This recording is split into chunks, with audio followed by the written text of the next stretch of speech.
Hola, buenos días. Biblia abierta en el Evangelio de Mateo. Con gran alegría por leer un Evangelio y leerlo intensamente. Sí, insisto siempre que olvidemos lo que ya conocemos todas las historias, pero eso no es suficiente. Cada vez que volvemos a leer y a pensar y a entender y a recibir lo que significó siglo primero, la aparición de Jesús al mundo y cómo el Señor permitió que 4 personas lo contaran. A lo mejor hubo otros que escribieron evangelios, pero esos son los 4 que contaron la historia de Jesús, su obra, y eh, hay muchas cosas que nos saltan solamente de leerlo y pensarlo, no leerlo rápidamente. No sé si decir casualmente o no, pero el primero y el último, Juan, fueron apóstoles de Jesús. Los otros dos, Marcos y Lucas, no lo fueron. Recibieron todo lo sabido acerca de Jesús de eh, algunos de los apóstoles. Marcos estuvo muy cerca porque era jovencito y en Hechos habla de la madre de Marcos en cuya casa se juntaban los discípulos de Jesús después de su resurrección. Pero todo lo que Mateo nos quiso contar, fue movido a contar, él lo había vivido. De manera que por eso hemos dicho que estamos mirando a Mateo, ¿no? También el mensaje, lo que quiso dar, a qué le dio mucha más importancia que los otros. Y bueno, vamos a todo lo que vayamos encontrando, que realmente, como siempre, palabra de Dios que nos hable, especialmente porque después de haber leído tanto Antiguo Testamento últimamente, estamos ahora con el Evangelio de Jesús. Muy bien, leímos hasta el capítulo 2 y dejamos a Jesús y sus padres, al bebé, volviendo nuevamente, eh, volviendo a vivir a Nazaret. Ellos eran de Nazaret. En un momento me vino la duda, claro, Lucas es el que cuenta, que lo que sucedió cuando José recibió palabra y cuando María recibió palabra del ángel para que le contara lo que estaba pasando en su interior, dicen que era en Nazaret. De manera que José y María volvieron a su casa y a su ciudad. Pero en el capítulo 3, ahí se abre ya la cercanía de Jesús grande. No tenemos nada, solamente Lucas nos cuenta ese detalle de Jesús adolescente, cuando él se escapó de los padres y fue a hablar con los maestros de la ley. Acá nada. Mateo va directo a lo que él quiere contar. Y recordamos, por la gran cantidad de textos bíblicos del Antiguo Testamento, que Mateo estaba hablando a los israelitas. En aquellos días se presentó Juan el Bautista predicando en el desierto de Judea. Predicando en el desierto de Judea. De modo que Juan el Bautista estaba en una zona eh, entre Galilea, que es donde Jesús desarrolló su ministerio, y Jerusalén. Seguramente él estaba predicando y nos va a decir que bautizaba, estaba allí en una zona cercana al río Jordán y evidentemente sería lo mejor, el mejor lugar como para poder bautizar. Pero acá está presentación de Juan el Bautista. ¿Cómo se presentó? ¿Cómo era su mensaje? Arrepiéntanse porque el reino de los cielos está cerca. Juan era aquel de quien había escrito el profeta Isaías, voz de uno que grita en el desierto, preparen el camino para el Señor, háganle sendas derechas. Fíjense que dice que la primera palabra que nos queda de su predicación era arrepiéntanse. Y Mateo cita acá el versículo de ese fantástico capítulo 40 de Isaías, considerado como que posiblemente fuera escrito por los discípulos de Isaías. Hay otra línea de pensamiento a partir del 40 hasta el final, y allí en el 43 dice: una voz proclama, preparen en el desierto un camino para el Señor, enderecen en la estepa un sendero para nuestro Dios, que se levanten todos los valles y se allanen todos los montes y colinas, que el terreno escabroso se nivele y se alicen las quebradas. Entonces se revelará la gloria del Señor y la verá toda la humanidad. Y seguramente la gente conocía uno de los pasajes más famosos, quizás importantes de Isaías. La cita que pone Mateo es mucho más cortita, pero a lo mejor Juan el Bautista, que conocía bien, era hijo de un sacerdote, conocía la palabra, quizás lo que citó Juan ahí era todo ese texto, como leímos, cuatro versículos. Pero Mateo, para su evangelio, no quería hablar de Juan el Bautista, una cita pequeña. Igual vamos a encontrar montones de citas. ¿Por qué la leemos? ¿Para ver que fuera verdad? No necesariamente, pero sí muchas veces entendemos algo del contexto en el cual estaba en el Antiguo Testamento este anuncio. Todo el Antiguo Testamento anunciando que Dios mandaría un Mesías, a su Mesías. Acá viene la descripción de Juan. La ropa de Juan estaba hecha de pelo de camello. Llevaba puesto un cinturón de cuero y se alimentaba de langostas y miel silvestre. Qué pena que ninguno de los autores de Evangelio nos contó qué había pasado desde aquel niño que había nacido en la casa del sacerdote Zacarías y Elizabeth, la prima de María, eh, para llegar a ser este profeta vestido de pelo de camello. Se debía ser muy hermoso, muy fino también, con un cinturón de cuero y que se alimentaba, profeta del desierto. Pero seguramente Dios había llevado para que fuera una figura diferente. ¿Y qué pasaba? Acudía a él la gente de Jerusalén, de toda Judea y de toda la región del Jordán. De manera que era iba a decir espectáculo, era una situación muy llamativa. Si podemos leer un poco el momento en que se vivía, eh, el que había seguido a Herodes y todo lo que significaba el Imperio Romano para las pobres provincias que quedaron bajo su dominio, y en ese caso estaba la provincia de Judea, de Samaria, de Galilea. Evidentemente dicen que era tiránica, férrea, ese Herodes que gobernaba, y había una gran necesidad espiritual. Por eso la aparición de un profeta llamaba a la gente a que buscara más de Dios. Las situaciones de dificultad son las que muchas veces hacen que la gente se vuelva a Dios. Por eso nos dice que acudía gente de Jerusalén, de Judea y de toda la región del Jordán. Cuando confesaban sus pecados, él los bautizaba en el río Jordán.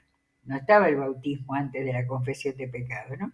Esto también habla un poco para el tema del bautismo de niños. Pero al ver que muchos fariseos y saduceos llegaban a donde él estaba, les advirtió: camada de víboras, ¿quién les dijo que podrán escapar del castigo que se acerca? Fariseos y saduceos, los dos grupos más importantes dentro de los judíos. Los saduceos eran aquellos que no creían en la resurrección, eran un grupo más cerrado. Los fariseos eran los más conocidos, y ya los vamos a ver a lo largo de la vida de Jesús.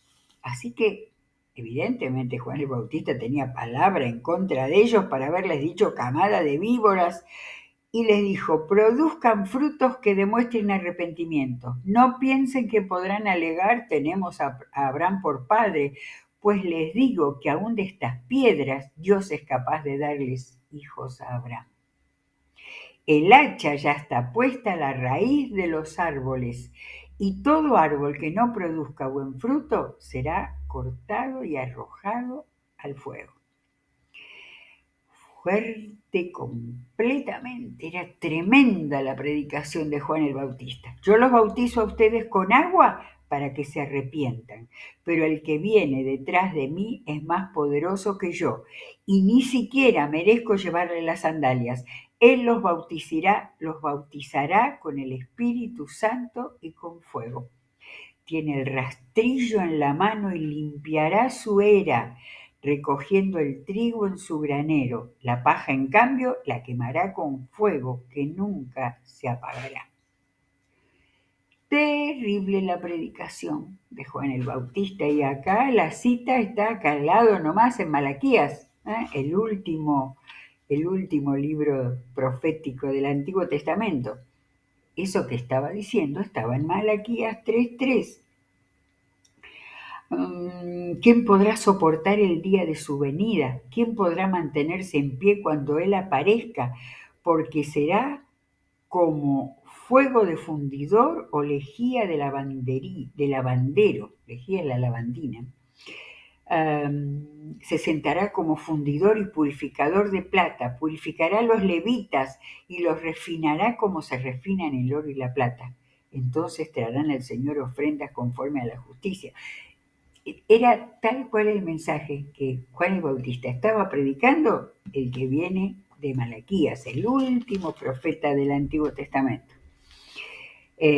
Ahora ya, Juan el Bautista era primo de Jesús, pero no se conocían, habían estado uno en Nazaret. Juan aparece su ministerio predicando, estuve buscando, estaba más cerca de Jerusalén que de Galilea, que del mar de Galilea, por ejemplo, donde él bautizaba. Por eso dice que venía la gente de Jerusalén, de Judea, de la región del Jordán, a bautizarse. Un día, estamos en capítulo 3, versículo 13, un día Jesús fue de Galilea al Jordán para que Juan lo bautizara. Así, de repente nos aparece. Pero Juan trató de disuadirlo. Yo soy el que necesita ser bautizado por ti. ¿Tú vienes a mí? Objetó. Y Jesús contestó, dejémoslo así por ahora, pues nos conviene cumplir con lo que es justo, le contestó Jesús. Nosotros sabemos que Jesús no tenía pecado ni tuvo pecado. Eso no sé si va a recordar algo en Hebreos. En Hebreos donde lo dice en una manera más clara, Hebreos 4:15, cuando él está hablando de Jesús como sumo sacerdote, y dice, porque no tenemos un sumo sacerdote incapaz de compadecerse de nuestras debilidades, sino uno que ha sido tentado en todo de la misma manera que nosotros, aunque sin pecado. Por si quedaba dudas de lo que Juan estaba predicando, muchos años después, el autor de Hebreos lo confirma. Y Jesús solamente le dijo eso, nos conviene cumplir con lo que es justo. Quizás lo que es justo es que era la primera aparición de Jesús y que tenía que allí pasar algo profundamente simbólico y fundamental de lo que era la obra de Jesús y el cristianismo. Juan consistió, versículo 16, tan pronto como Jesús fue bautizado, subió del agua. En ese momento se abrió el cielo y él vio el Espíritu de Dios bajar como una paloma y posarse sobre él.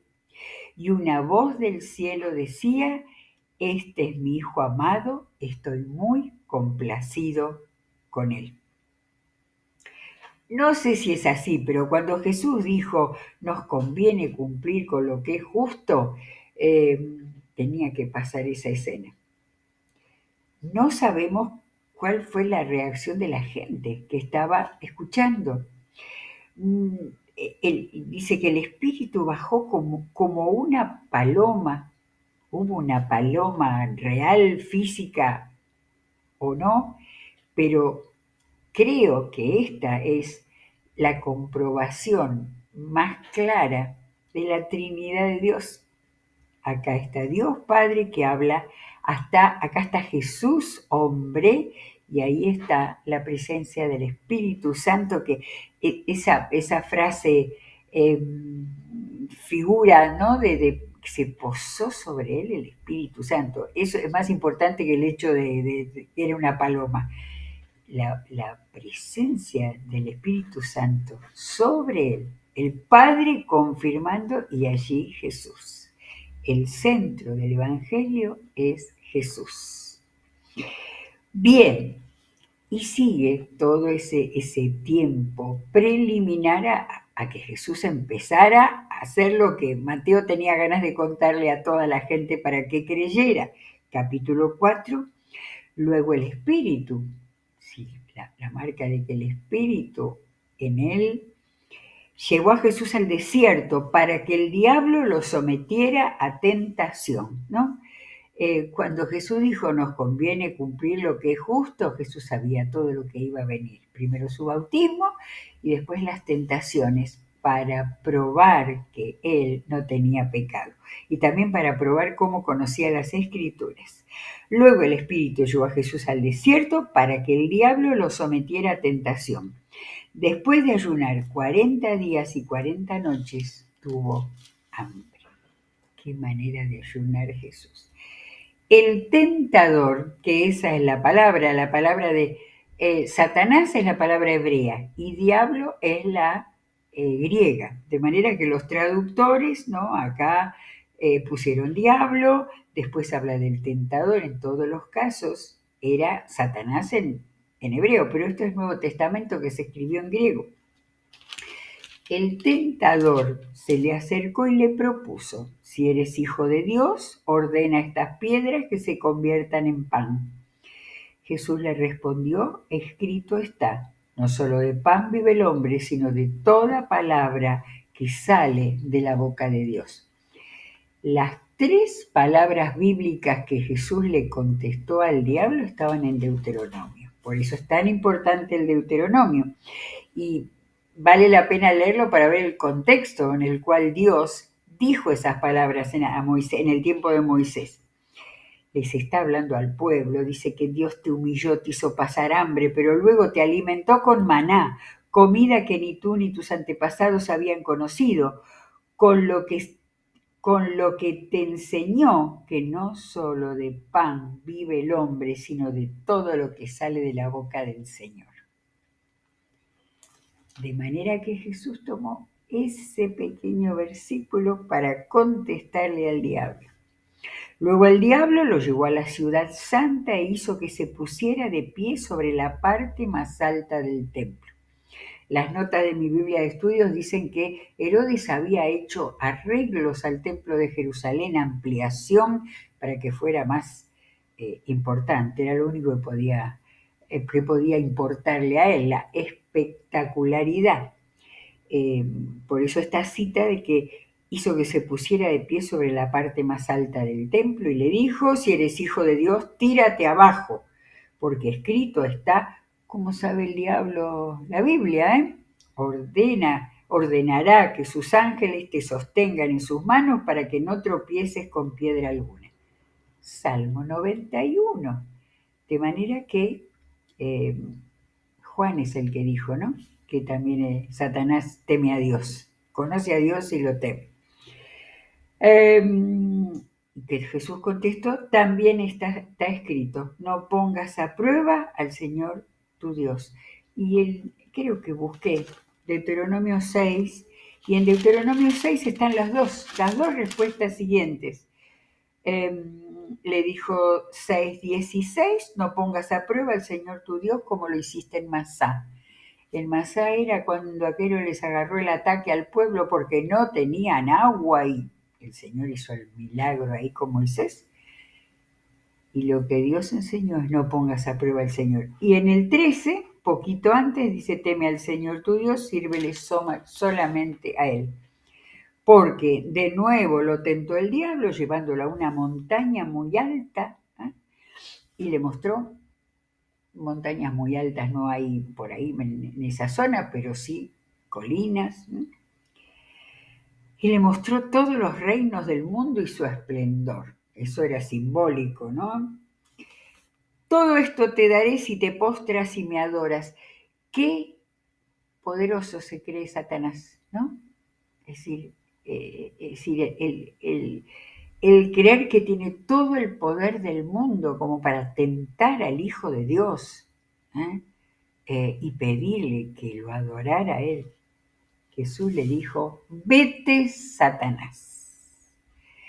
Le dijo Jesús, porque escrito está, adora al Señor tu Dios y sírvele solamente a Él. De nuevo, Deuteronomio 6. Entonces el diablo lo dejó y unos ángeles acudieron a servirle. Ya van varias veces que Mateo toma en cuenta el tema de los ángeles, cuando le avisaron a José antes, después, cuando estaban en Egipto. La realidad de ángeles servidores del Señor que aparecían. Mateo no estaba ahí, no lo vio, pero sabía cuánto contaba Jesús a sus apóstoles de las experiencias que él tenía. Ninguno de los apóstoles, ni Mateo ni Juan, estaban ahí cuando pasó eso. Sin embargo, es posible que Jesús mismo les contara lo que él vivía para que ellos pudieran creerlo. Si no, revelación del Espíritu Santo. 4:12 empieza el ministerio de Jesús. Cuando Jesús oyó que habían encarcelado a Juan, regresó a Galilea. No tenemos nada, Mateo no contó nada de lo que pasó en ese tiempo, entre el bautismo, entre la tentación. Quizás hubo un tiempo ahí porque después pasó el tema tan terrible del encarcelamiento de Juan. Y entonces Jesús regresó a Galilea. Partió de Nazaret, dejó su casa. Jesús dejó la casa paterna y se fue a vivir a Capernaum, que está junto al lago de Galilea, al lago de Genesaret, como se llamaba también y aparece en los mapas, que está junto al lago en la región de Zabulón y de Neftalí, para cumplir lo dicho por el profeta de Isaías. Yo no sé si Jesús le comentó a sus apóstoles luego por qué él había elegido ese lugar. Claro, en Capernaum estaba la casa de Pedro, se quedó en donde estaban las casas de sus apóstoles, pero solamente Mateo interpreta que fue a Capernaum junto al lago de Galilea, al mar de Galilea, para cumplir lo dicho por el profeta Isaías. Tierra de Zabulón y tierra de Neftalí, camino del mar, al otro lado del Jordán, Galilea de los gentiles. El pueblo que habitaba en la oscuridad ha visto una gran luz. Sobre los que vivían en densas tinieblas, la luz ha resplandecido. Y acá tenemos a Isaías 9. Ya ayer leíamos Isaías 7, donde estaba el primer anuncio del Mesías, y en 9 dice en el pasado, dice, a pesar de todo, de lo que viene en el capítulo 8 de Isaías, no habrá más penumbra para la que estuvo angustiada. En el pasado Dios humilló a la tierra de Zabulón y a la tierra de Neftalí. Era esa la zona de lo que se llamaba en ese momento la provincia de Galilea para los romanos, pero esa era, en la distribución de las tribus, era la tierra de Zabulón y de Neftalí. Dice que Dios humilló a la tierra de Zabulón y a la tierra de Neftalí, pero en el futuro honrará a Galilea. De manera que ya Isaías tenía la claridad de Galilea, tierra de paganos, en el camino del mar, al otro lado del Jordán. Y la profecía es el pueblo que andaba en la oscuridad ha visto una gran luz. Sobre los que vivían en densas tinieblas, la luz ha resplandecido. Y todo lo que sigue después en el capítulo 9, donde le darán los nombres de consejero, admirable, Dios fuerte, Padre eterno, príncipe de paz, es toda mesiánica. Hasta el versículo 7 del capítulo 9 es mesiánico. Y Mateo, que sabía tanto de la palabra, tomó, terminando sobre los que vivían en densas tinieblas, la luz ha resplandecido. Desde entonces, estamos en 4:17, comenzó Jesús a predicar. Y fíjense lo que nos pone Mateo que Jesús predicaba. Arrepiéntanse porque el reino de los cielos está cerca. La misma frase con la que predicaba Juan el Bautista. De manera esto es tan importante para comprender el mensaje de Jesucristo. Empieza con el arrepentimiento y formar parte del reino de los cielos. Y ya después vamos a ver cómo era el camino que Jesús enseñaba. Mientras caminaba junto al mar de Galilea, Jesús vio a dos hermanos, uno era Simón, llamado Pedro, y el otro Andrés. Estaban echando la red al lago, pues eran pescadores.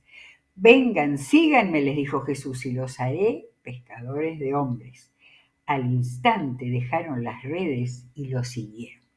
Como vemos, el relato de Mateo es apuradito, va hecho tras hecho. Más adelante vio otros dos hermanos, Jacobo y Juan, hijos de Zebedeo, que estaban con su padre en una barca remendando las redes. Ahí entendemos que estaba la familia de los Zebedeo trabajando, era una empresa. Jesús los llamó y dejaron enseguida la barca y a su padre y lo siguieron. Yo creo que Mateo entendió que lo que importaba era que buscaba, en este caso de a dos, y dejaban los pescadores, Andrés su pesca, los otros la empresa de pesca, y le siguieron. Y aquí empieza, termina el capítulo 4, pero empieza a ser así, un panorama general de cómo empezó el ministerio de Jesús. Jesús recorría toda Galilea enseñando en las sinagogas. Interesante tomar en cuenta esto. Recorría, había gente que rápidamente fue a él, pero empezaba enseñando en las sinagogas, anunciando las buenas nuevas del reino y sanando toda enfermedad y dolencia entre la gente. Me encanta la manera, y eso que es largo el Evangelio de Mateo, no es cortito como el de Marcos, pero sin embargo va haciendo resúmenes, podemos llamar resúmenes, estamos en 4:23 y nos habla de la sinagoga, de la predicación que él tenía, anunciando las buenas nuevas del reino y sanando toda enfermedad y dolencia de entre la gente. Su fama se extendió por toda Siria. Interesante, Siria era el país vecino al norte. De manera que no solo venía gente de Judea, del sur de Israel, sino que venían del norte de Siria. Y le llevaban todos los que padecían de diversas enfermedades, todos y diversas enfermedades. Jesús sanaba todo. Los endemoniados, los epilépticos y los paralíticos, y él los sanaba. Ese dato de los epilépticos, no me acuerdo cómo dice la traducción Reina Valera, pero enfermedades mentales también. Lo seguían grandes multitudes de Galilea, Decápolis, tenemos que buscar pronto, vamos a buscar un mapa. Decápolis era del otro lado del Jordán. Jerusalén, Judea, todo el sur, y de la región del otro lado del Jordán. Dijo Decápolis primero porque es la más cercana ahí a Galilea, evidentemente rodeando el mar de Galilea, la gente llegaba a Galilea. Los que eran del otro lado, dentro de las divisiones que había hecho el Imperio Romano, estaba Decápolis. Y lo que viene acá, y ya se hizo nuestro tiempo y quiero que lo leamos todos juntos, pero capítulo 5 lo empezamos. Cuando vio a las multitudes, subió a la ladera de una montaña y se sentó. Los rabinos predicaban sentados. Era un pequeño detalle, uno piensa siempre en multitudes cuando Jesús hablaba, pero él ya tomó la posición que los demás iban a reconocer. Cuando alguien se sentaba, era un maestro de la palabra. Sus discípulos se le acercaron y tomando él la palabra, comenzó a enseñarles diciendo. Hay un montón de teorías con esto. En realidad, uno sentado en la ladera de la montaña cree que estaba toda la multitud y no tenemos idea cómo era exactamente. Creo que no había micrófonos ni posibilidades tecnológicas. Ahora, acá nos dice, sus discípulos se le acercaron. O sea, lo que tenemos seguro es que estaban los 12. Posiblemente hubiera gente que se acercaba, las multitudes no podían llegar a escuchar. Es interesante lo que pasa con Lucas. Lucas no fue ni apóstol, ni sabemos si conoció a Jesús, porque nos aparece en el libro de los Hechos, era griego. Pero Lucas fue tomando todo lo que Mateo juntó, capítulos 5, 6 y 7, de todo el Sermón de la Montaña. Lucas lo va intercalando en distintas enseñanzas de Jesús. Por eso los comentaristas dan sus ideas y opiniones de las posibilidades. Pero lo que es cierto, que todo este largo discurso lo pronunció Jesús. Mateo, que lo había escuchado, es el único que podría decir si pasó un día entero enseñando o compiló todo lo que Jesús enseñó y lo juntó cuando él escribió el Evangelio. De todas maneras, para nuestra lectura es muy buena que tengamos todo junto y que podamos ver cómo Jesús les hizo un planteo de lo que significa ser discípulo de él. Cada traducción de esta primera parte lo tradujo de la mejor manera en el sentido de que fuera entendible. Por eso la más antigua, Reina Valera, dice bienaventurados y acá aparecen las bienaventuranzas. La NBI pone dichosos. Otras traducciones, las más actuales, ponen felices. Esa es la idea. Jesús les iba a enseñar que aquellos que siguieran todas estas apreciaciones, estas presentaciones de quiénes eran los bienaventurados, los dichosos, los felices, eran aquellos que lo iban a seguir, eran aquellos que iban a tener nueva vida en él. De manera que mañana, en la próxima, seguimos leyendo. Empezamos con las bienaventuranzas y si Dios quiere vamos a leer entero el Sermón del Monte. Gracias a Dios por su palabra. Hagamos correr, que la gente pueda leer, pueda conocer a Jesucristo y pueda entregar su vida a Él. Continuaremos con el Evangelio de Mateo. Que Dios los bendiga ricamente.